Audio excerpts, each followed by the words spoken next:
El Señor esté con ustedes. Y con tu espíritu. Lectura del Santo Evangelio según San Mateo. Gloria a ti, Señor.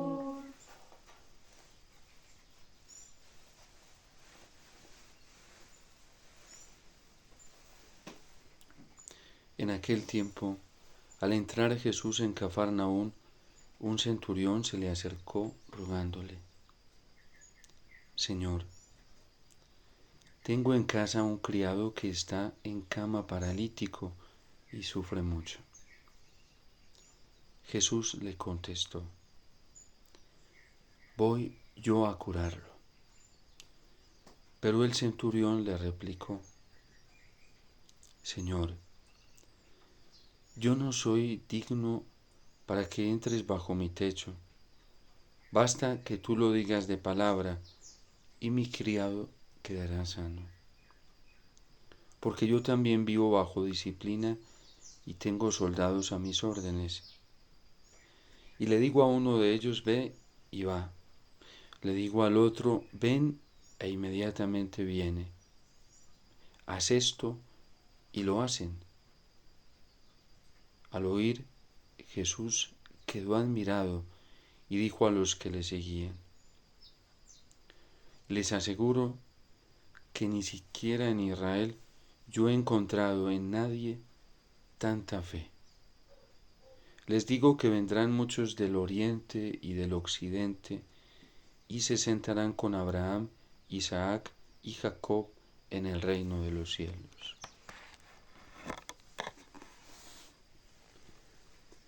Palabra del Señor. Gloria a ti, Señor Jesús.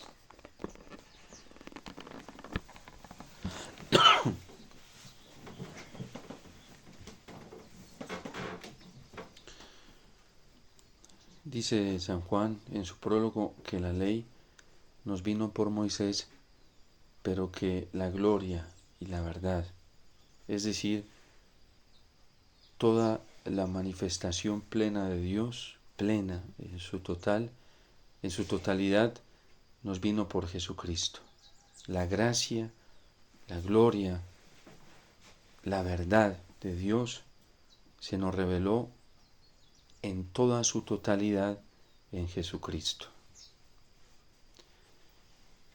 Esta admiración de Jesús por el centurión, por la actitud que está teniendo el centurión, se convierte también a la vez en un reproche, porque ni siquiera en Israel ha encontrado una atención, una acogida, una fe tan grande como la que encontró en este centurión que viene de regiones paganas y que además le sirve a los romanos, por quienes los judíos no sienten tanta simpatía. Ni siquiera en Israel he encontrado tanta fe. De hecho, al final de esta narración completa, dice San Mateo que los hijos del reino por eso van a ser echados fuera, porque no han creído, porque no han acogido la verdad de Dios, como Dios ha querido que se acoja, porque no han acogido la gracia de Dios como Dios ha querido que se acoja, porque no han querido ver la gloria de Dios manifestada en su totalidad, en donde Dios la ha manifestado, que es en su Hijo amado. La constitución dogmática del Verbum del Concilio Vaticano II, tanto en el numeral 2 como en el 5, nos dice que Dios se ha revelado en toda su totalidad en la persona de Cristo. El Catecismo de la Iglesia Católica nos pone dos ejemplos grandiosos de la acogida que tiene esta revelación de Dios en muchos personajes, pero en dos personas sobre todo, que son el paradigma y el ejemplo para todos nosotros de lo que significa acoger a este Dios que se revela en toda su totalidad. Y uno de ellos es Abraham. No necesitó ver tantos signos prodigiosos, no necesitó ver tantos milagros, no necesitó ver tantos hechos extraordinarios como los que sí vio el pueblo de Israel en Egipto, y creyó. Solo le bastó la manifestación de Dios en su corazón cuando vivía en Ur de Caldea y experimentó la fuerza del amor de Dios, la paz en su interior, la alegría, una estabilidad emocional en su interior que nunca había llegado a experimentar, para hacerle caso a esa palabra que le dijo: sígueme. A pesar de que los israelitas vieron en Egipto tantos signos a través de Moisés, signos que Abraham no había visto, fueron más tercos, más testarudos, fueron más lentos, fueron más inseguros y le dieron más rienda suelta a sus miedos que a las manifestaciones que Dios estaba realizando y a las palabras que Dios estaba manifestando para pedirle al pueblo que saliera de ese lugar, que se desapegara de ese lugar, que se desconectara totalmente de ese lugar que era Egipto y que vinieran a la tierra que Él les tenía preparada. Abraham creyó, y tanto creyó que no se apegó ni siquiera a su familia.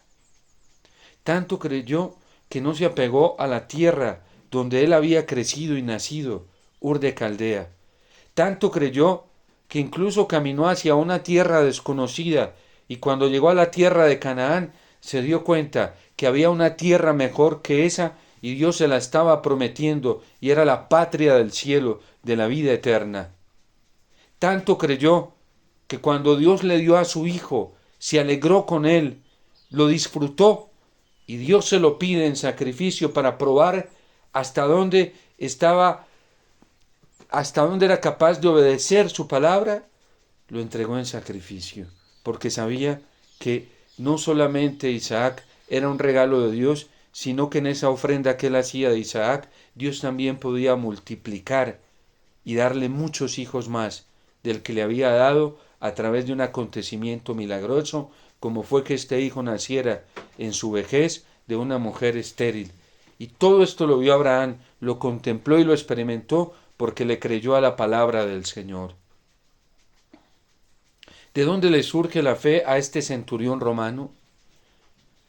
Le surge porque seguramente ha hecho lo que no han hecho muchos israelitas. Sin pertenecer a la jurisdicción geográfica de Israel, llegando de tierras paganas y sin ser un hijo de la promesa, porque los hijos de la promesa eran los israelitas, los hebreos, los que viven en Jerusalén, los que dan culto a Dios en el templo. Y seguramente este hombre lo quiso, pero sabía que no podía, porque no tenía los derechos que tenía un israelita en el ámbito religioso y político. ¿De dónde le viene a él esto? Seguramente llevaba ya mucho tiempo escuchando hablar de Jesús.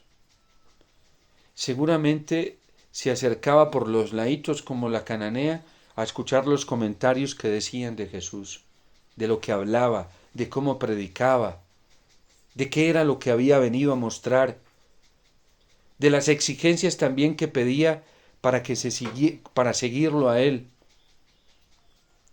Y seguramente fue un hombre que allá en el silencio y en la meditación se fue ajustando interiormente a las exigencias de la predicación de Jesús. Se fue ajustando a la forma en la que Jesús vivía. Lo convencía la conducta que escuchaba de él y lo convencía las palabras que escuchaba de Jesús. De hecho, San Lucas nos dice que había oído hablar de Jesús. San Pablo nos recordaba esta semana que la fe surge, se despierta, nace por la predicación de la palabra del Señor y que entra por los oídos. Y esa palabra baja primero al corazón. El mismo San Lucas nos dice de la Virgen que ella escuchaba y guardaba en su corazón. Ese era el método que tenía la Virgen para creer, y tuvo una fe más perfecta que la de Abraham, porque cuando el ángel se le manifiesta y le da aquel saludo y le cuenta lo que va a pasar, y lo que Dios quiere realizar en ella y la elección que Dios ha hecho de ella, ella no se resiste y termina diciendo, hágase en mí según la palabra de Dios, no según mi capricho, no según mi criterio racional, no según el criterio del consenso, no según el criterio de los especialistas en Sagrada Escritura, de los escribas, no según el criterio de los especialistas en la ley para vivir una conducta moral adecuada como eran los fariseos, no según el criterio de aquellos valientes y de aquellos caudillos que se presentaban como salvadores del pueblo de Israel, que eran los saduceos, y no según el criterio de las demás sectas judías, que eran especialistas en la interpretación de la ley, sino según la palabra de Dios. Aquí está la esclava del Señor, que se haga en mí según su palabra. Y el ángel en ese momento se fue y la dejó. Y el Verbo se hizo carne en ella. Tanto que cuando la Virgen va a contarle a José lo que ha pasado, se lo cuenta convencida. Ella no necesita ver radiografías, no necesita los avances de la técnica hoy para identificar si allá hay un hijo o no lo hay. Ella creyó con toda certeza porque sabía que la palabra del Señor no fallaba.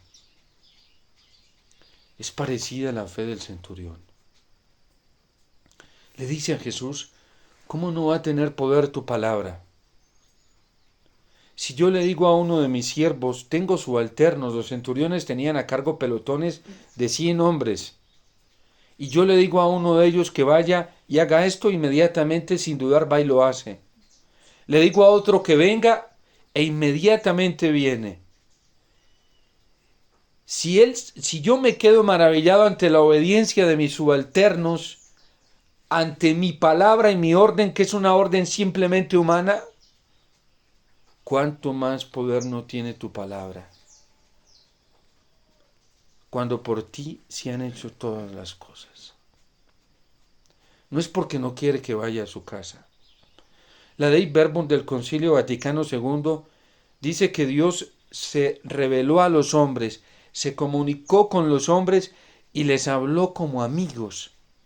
El Catecismo de la Iglesia Católica nos dice que cuando nosotros nos acercamos a la Sagrada Escritura podemos contemplar a un Dios que nos habla de manera tan cercana y con palabras tan cercanas, tan sencillas, que nos habla como amigos.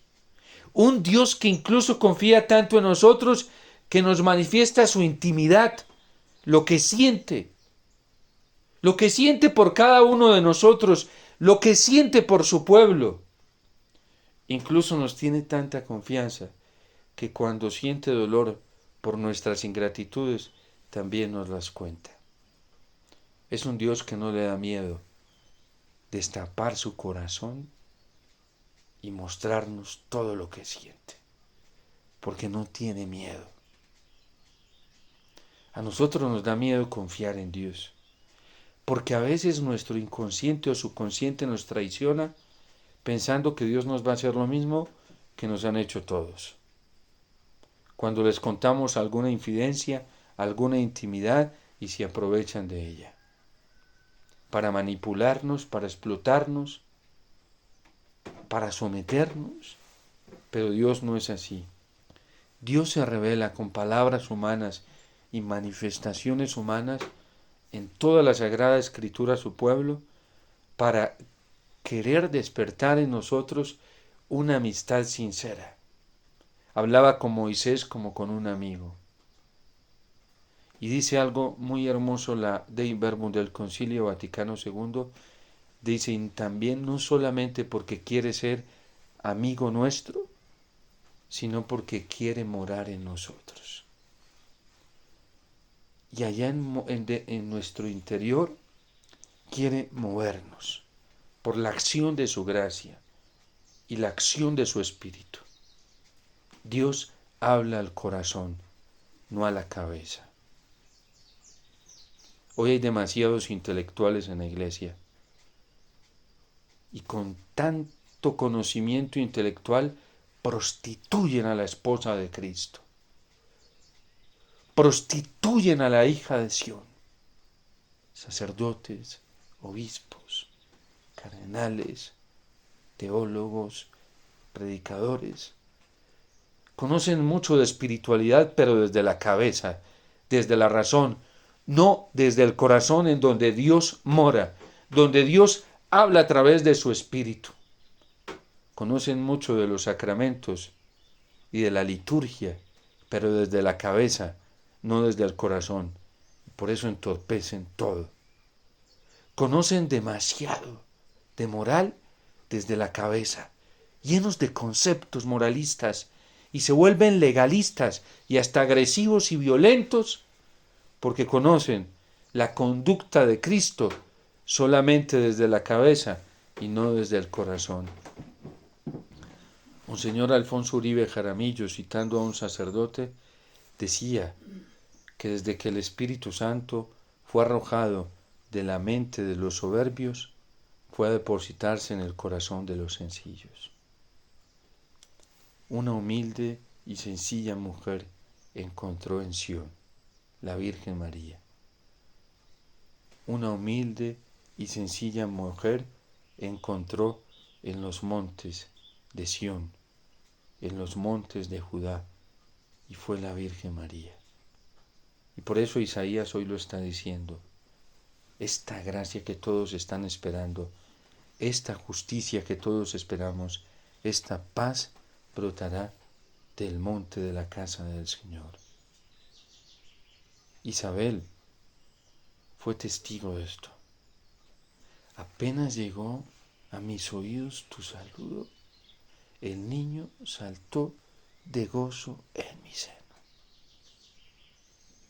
La alegría que no experimentaban los fariseos, la alegría que todavía no experimentaban los escribas, que conocían tanto de la ley, la alegría que no experimentaban todavía los saduceos, que estaban prometiendo la liberación de Israel, de Judá, a través de la agresividad, a través de la revolución agresiva. Y así hay muchos grupos dentro de la iglesia que se ufanan de ser los caudillos salvadores de la iglesia. Ya hasta lo dicen públicamente y la gente ni se da cuenta. Cogen a sus miembros y les dicen, si tú te sales del movimiento de esta comunidad, te vas a desconvertir. Si tú te sales de aquí, no vas a vivir en gracia. Si tú te sales de aquí, la Virgen no te podrá cuidar, ni San José te podrá cuidar, ni el Señor te podrá cuidar. Peores que los protestantes, peores que los luteranos, peores que los calvinistas, peores que los jansenistas. Hay sacerdotes así, que manipulan a la gente y le dicen, si usted no hace las cosas de esta manera y de esta otra, usted no se va a poder salvar. Usted no se va a poder convertir. Pero ¿saben qué nos dice hoy Dios? Y nos lo dice a través del concilio, y nos lo dice en su palabra, y nos lo dice a través de la Virgen, a través del testimonio de Abraham. Yo quiero que tu corazón sea una morada para mí, y yo allí te instruiré. ¿Saben qué nos dice el Padre? Miren a mi Hijo, mi amado, en quien yo me complazco.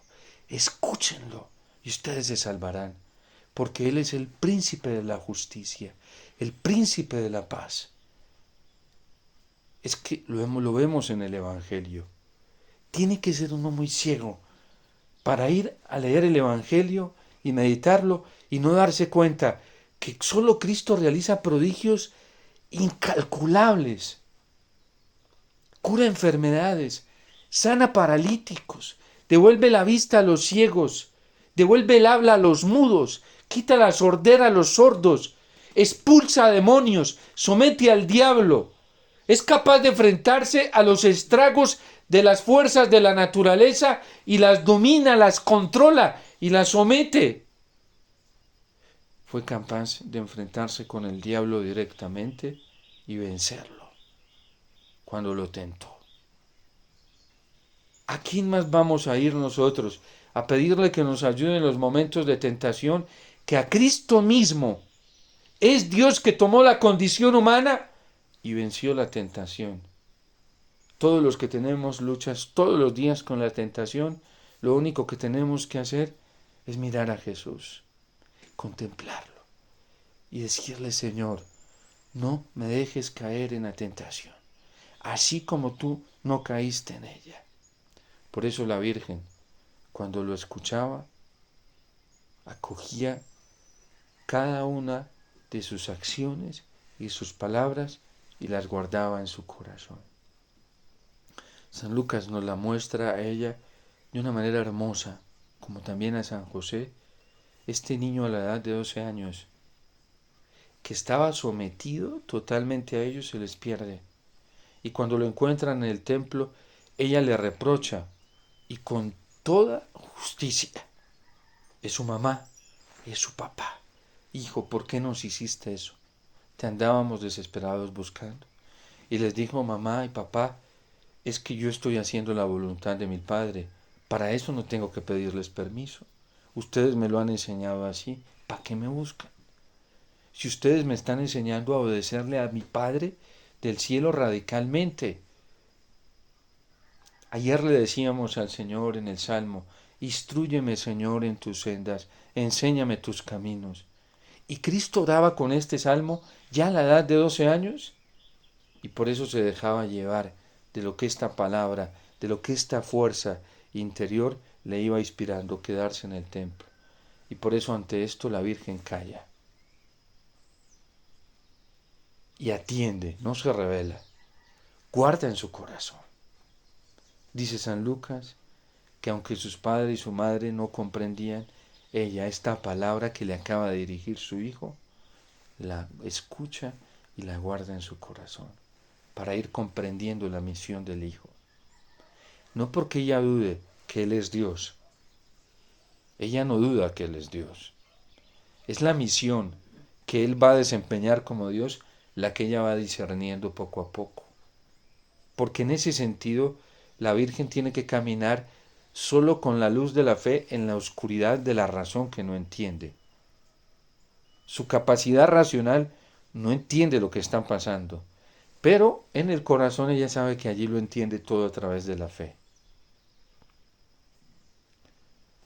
Tanto intelectualismo, tanto conocimiento conceptual de la fe hoy, y sobre todo en la jerarquía. Basta ver cuáles son los criterios que tienen para ponderar a alguien como prelado en la iglesia. Al santo cura de Ars casi no lo ordenan, sí, porque en ese tiempo todo lo estudiaban en latín y el latín es muy complicado. Y la profundidad de ese hombre en sus reflexiones, en sus homilías, en sus contenidos oracionales, espirituales, teológicos, son más profundos que los de cualquier intelectual. A mí me da mucho pesar y me da mucha tristeza cuando a Benedicto XVI lo definen como un intelectual. Porque si hubo un hombre sencillo de corazón, fue él. Benedicto XVI no se fió de su capacidad racional, se fió de la fe que le operaba en el corazón, como a los niños. Y se hizo niño para poder comprender como comprendió el misterio de Dios. Y por eso racionalmente, por esa fuerza que le brotaba del corazón de la fe, fue que tuvo una capacidad racional de justificar las cosas, como la Virgen. Este centurión romano es un hombre de una fe muy grande. Y él tiene que ser un estímulo para que nosotros vayamos mucho más allá, a la fe de la Virgen, a la fe de San José, para que vayamos también a la, si podemos llamarlo así, a la fe, si podemos llamarlo así, a la fe que Cristo en su naturaleza humana tiene en la voz del Padre, en la voluntad del Padre, en la palabra del Padre. Por eso es urgente que nosotros volvamos hoy a la Sagrada Escritura y que aprendamos a leer la Biblia. Empecemos leyéndola por los Evangelios, no los 4, cojamos uno solo y leamos como se lee una narración de principio a fin, meditando. Eso fue lo que pretendieron los evangelistas. Desde ahí, una vez cojamos el Evangelio y lo meditemos, podemos ir a cualquier libro del Antiguo Testamento, del Nuevo, y los vamos a comprender. Porque Cristo, que es el Evangelio, es la luz para comprenderlo todo. Hoy lo dice claramente Isaías. Dice de Sión, ¿sí? Saldrá la ley, de Jerusalén la palabra del Señor. Y es Cristo. Él es la ley auténtica. En ese canto tan hermoso que tradicionalmente le dirigíamos al Señor, tú reinarás, este es el grito al corazón de Jesús. Dice que esta nación tiene como ley el amor, tiene a Cristo que es el amor. La bandera nuestra es Cristo. Él es la ley perfecta, como lo dice también San Juan en el prólogo.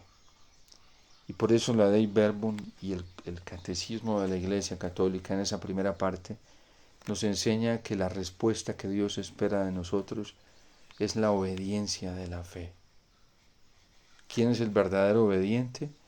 El que le cree a Dios y obedece lo que Dios pide, lo que Dios habla, y hace las cosas como Dios las pide, como Dios las habla, como Dios las comunica, no de otra manera. Por eso tenemos que volver a la Sagrada Escritura, tenemos que volver a los documentos del concilio para poderla comprender, al catecismo, para poder comprenderla. Dios no nos está pidiendo nada más.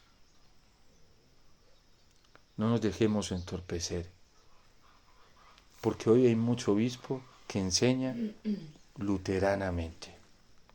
Hay sacerdotes en la iglesia que enseñan la fe dentro de la iglesia luteranamente. Enseñan el sacerdocio luteranamente. Enseñan la Eucaristía luteranamente. No crean que Lutero no permitió la celebración de la Eucaristía, sí, pero no quería que fuera concebida como presencia real de Cristo, sino como un recuerdo más. Por eso hay sacerdotes que tiran la liturgia, la manipulan como quieren, la explotan como quieren, porque la celebran al estilo luterano. Los luteranos también tienen ministros y se ponen estola y alba y ornamentos. También tienen altar, pero con una concepción muy diferente. Para ellos no es Cristo, simplemente es una cena más. ¿Cuántos abusos hay en la liturgia? De parte de nosotros los ministros que ya perdimos muchos la fe en la Sagrada Eucaristía y no estamos obedeciendo, prestando la obediencia de la fe. ¿Cómo vivió Cristo la última cena? ¿Cómo la celebró? Incluso mandó a prepararla y pidió que fuera un lugar bien preparado, porque no fue de cualquier manera. Para que hoy dentro de la iglesia, algunos que se creen con la autoridad pero abusan de ella, teniendo la autoridad de Dios, abusan de ella, estropeen tanto la liturgia. El Papa Benedicto XVI, el Papa Francisco en alguna intervención alertaba a la iglesia diciéndonos sobre todo de la jerarquía y habló del clericalismo en los obispos, en los cardenales, en los sacerdotes, en los diáconos. Y decía él que había un abuso de autoridad muy grande. Y es cierto. Uno ve a los obispos tan divididos entre ellos. Unos piensan una cosa, otros otra, cada uno en su diócesis hace cosas a su manera, y eso es una división, un escándalo. Y hablan de la unidad. pero con ellos, no con la Iglesia universal, no con la Iglesia católica. Basta ver lo que pasó con la recepción de la Eucaristía en pandemia. La Congregación para el Culto Divino dijo que la la recepción eucarística estaba aprobada en 4 formas. Pero en conclusión era el fiel el que decidía cómo la recibía. El Papa Francisco, en una catequesis sobre la Eucaristía y la recepción eucarística, dijo que había 4 formas aprobadas, pero que era el fiel el que decidía cómo recibirla. La Conferencia Episcopal Colombiana, en una plenaria en 2004, por votación los obispos dijeron que había 4 formas de recibir la Eucaristía y que en Colombia se podía incluso recibir, porque antes no estaba aprobada la Eucaristía en Colombia, la recepción eucarística en la mano, y que incluso se podía recibir en la mano y de pie, pero que era una posibilidad que no se podía imponer a nadie ni se le podía negar a nadie. Era el fiel que decidía. Y aquí mismo en Colombia, ¿cuántos obispos divididos con eso? Ni entre ellos mismos se entienden. Pero ahí está, ustedes van a la edición del misal de Colombia y ahí está la instrucción clarísima, numerales 16, 17 y 18. Incluso aclarada por la misma conferencia episcopal en 2 momentos, que la aclara un obispo, para llegar a lo mismo. Pero hoy hay sacerdotes que obligan o que prohíben. Es una vida, una fe muy no le obedecemos a Dios, no le obedecemos a la Iglesia. Cada uno quiere hacer lo que le da la gana, imponer lo que quiere. Y nunca vamos a llegar a la unidad así, porque no le estamos obedeciendo al Señor, no estamos obedeciendo su palabra. Qué duro es cuando nos dejamos llevar de los caprichos personales. Y qué daño hacen los sacerdotes cuando son caprichosos. Qué daño hace un obispo cuando es caprichoso. Qué daño hace un religioso, una religiosa que tiene a cargo almas cuando es caprichoso. Qué daño hacemos cuando somos caprichosos, cuando cogemos la liturgia y la celebramos como a nosotros nos da la gana. Eso sí, usted los escucha hablando de obediencia al Papa y obedecer al Papa Francisco y al Papa Francisco, y son más ilógicos. Si tanto le obedecen al Papa Francisco, a través de los dicasterios que tiene el Papa, ¿por qué no acogemos como el Papa ha querido que se hagan las cosas? ¿Y por qué cada uno quiere hacer las cosas a su manera? Es tan ilógico. Es una manipuladera. Porque es muy fácil coger al Papa e instrumentalizarlo para defender lo que yo quiero. Por eso dice el Señor, se admira de este centurión romano, porque no ha encontrado una obediencia en Israel como la que ha encontrado en él. Yo le digo a un subalterno, ve y bien, dilo solo de palabra y mi criado quedará sano. Tu palabra merece ser obedecida, ser acatada y ser acogida. Cuidémonos de la rebeldía. Cuidémonos de los caprichos de otros y de los nuestros. Seamos humildes como la Virgen. Aquí está la esclava del Señor, hágase en mí según su palabra. Y hagamos las cosas como Dios las quiere. Por eso es bueno, con el salmista hoy, subir a la casa del Señor y ponernos alegres, porque cada que venimos a la Eucaristía con esa certeza de que nos encontramos con Cristo, que es su palabra y su presencia, siempre estamos a salvo de los caprichos, de las rebeldías personales y comunitarias, de la división. Y por eso la Eucaristía es la mejor expresión de unidad. Ahorita lo vamos a escuchar en la plegaria eucarística. Humildemente te pedimos, Padre, que quienes comulgamos el cuerpo y la sangre de Cristo, formemos en Él, en Cristo, un solo cuerpo y un solo espíritu. Quien no ama a Cristo hoy no trabaja por la unidad. Quien está en el pecado mortal dentro de la iglesia ya está aparte de Cristo y de la comunidad eclesial. Porque el pecado nos aparta de la comunión con Dios, de la comunión con la iglesia, de la comunión con los demás, de la comunión con la creación, de la comunión incluso con nosotros mismos. Esos que hablan tanto de la unidad y promueven el pecado son los más mentirosos que hay. Pero usted los escucha, se llenan la boca hablando de vida fraterna, de unidad, de comunión, y están en pecado mortal muchos. Le están sirviendo a otro padre que no es Dios. Porque quien vive en pecado mortal le sirve al diablo. Y su padre es el diablo. Así es de sencillo. Todo lo que nos trae del Señor, muy simple. Por eso vivamos solamente para Cristo. Él siempre nos habla, siempre se comunica con nosotros y quiere morar en nosotros. Y la mejor forma de vivir esa realidad de comunión con el Señor es la Eucaristía. La mejor forma de comunión con el Señor y de ser la morada del Señor y de que Él entre en nosotros es la Eucaristía. Cuando recibimos con conciencia, plena conciencia, su cuerpo y su sangre, su palabra que se hace carne y vida para nosotros.